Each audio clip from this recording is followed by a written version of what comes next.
Bagong movie inspired sa nangyari dito sa Pilipinas na Manila Hostage Crisis. Ang title ng movie na to ay 823 Hostage Crisis na nangyari nga noong 2010 sa isang bus sa Quirino Grandstand. Sobrang memorable sa akin ng insidente na to kasi nga bibihira yung mga ganito sa atin and sobrang laking balita nito noon eh.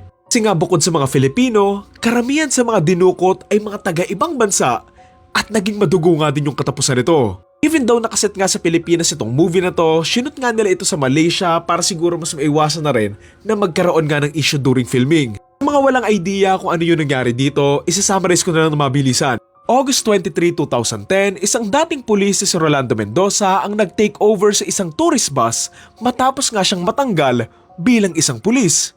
Can't recall kung paano or bakit pero somehow, dito na nga napunta yung bus sa Quirino Grandstand malapit nga sa Rizal Park kung saan pinapaligiran nga ito ng maraming mga pulis at maraming media. Sa loob ng bus ay may 21 na Hong Kong tourists at 4 na mga Filipino na takot sa sitwasyon nila. Pagal ng 12 hours nga yung operation and sadly, nauwi nga ito sa madugong katapusan dahil sa dulo, 7 ang nasawing inosente at pangwalo dito si Rolando Mendoza mismo. Sobrang laki nga ng insidente nito na nakaapekto nga sa relasyon ng Hong Kong doon nga sa Pilipinas kasi nga karamihan sa mga nasawi ay galing sa kanila eh. Dagba pa nga yung mga sinasabing pagkakamali nga daw mula sa Philippine government and forces, saan marami nga yung nagsasabing malaki yung kasalanan ng mga pulis at ng gobyerno kung bakit naging ganito yung nangyari. I mean, I wish na nakaligtas silang lahat pero honestly yung mga ganitong pangyayari, unpredictable talaga siya pero again, panigurado, may mga bagay na sana nagawa pa ng maayos para nga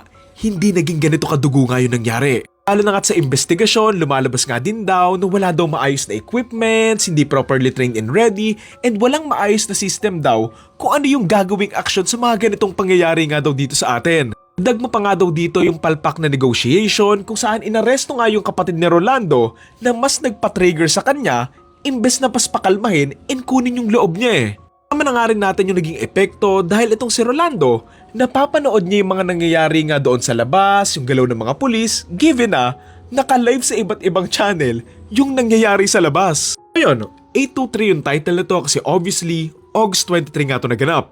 Even though hindi na bago yung mga movie na base nga sa mga totoong pangyayari, marami yung nagalit na ginawan to ng movie. Pangunahin nga nilang sinasabi, baka magbigay nga daw to ng secondary trauma doon sa mga nakasurvive, sa mga pamilya nila, and also sa mga nakasaksi nung nangyaring ito. Yun naman din doon sa isang nabasa kong review about this movie, okay naman daw yung kwento and katulad sa iba pang true story movies, may mga dinagdag and binago nga sila doon sa movie. Mga dinagdag na story para nga doon sa mga dinukot, para mas magkadep nga lang daw yung story, and syempre, maging cinematic nga lang ba yung kwento. Medyo weird lang daw dito, na ako din medyo na-weirdohan ako nung nalaman ko.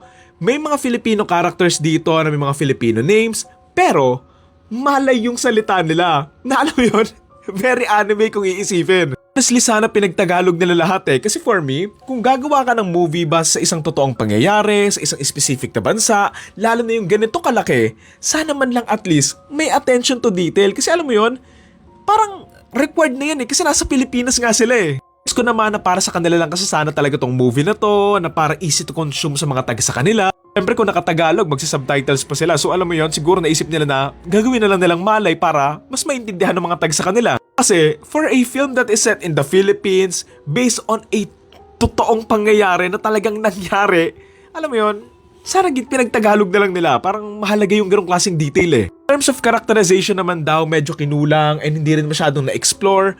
Pero may mga iilang okay naman din daw. May isang character din dito na isang reporter na mahalaga nga siya doon sa movie kasi nga, isa siya sa makikipag-negotiate ata kay Rolando na I'm not sure pero feeling ko, this character is fictional lang or dinagdag lang talaga siya. Ayun, if there's one emotion doon na mararamdaman ka daw talaga sa movie na to, sobrang mababwisit ka daw sa mga pulis dito kasi nga, naipakita daw yung kakulangan sa side nila na madami silang maling nagawa na naging dahilan para mas lumala nga yung mga pangyayari. Ayun lang naman yung nakuha ko mula doon sa review and since hindi ko pa ito napapanood, let's see kung gaano to kalapit sa katotohanan. Hindi rin naman ako super knowledgeable doon sa nangyari, so kayo na yung bahalang manood and humusga kung tama ba yung paggawa ng movie na to. Again, ang title ng movie ay 823 Hostage Crisis and kayo ba? Naalala nyo ba yung pangyayaring to?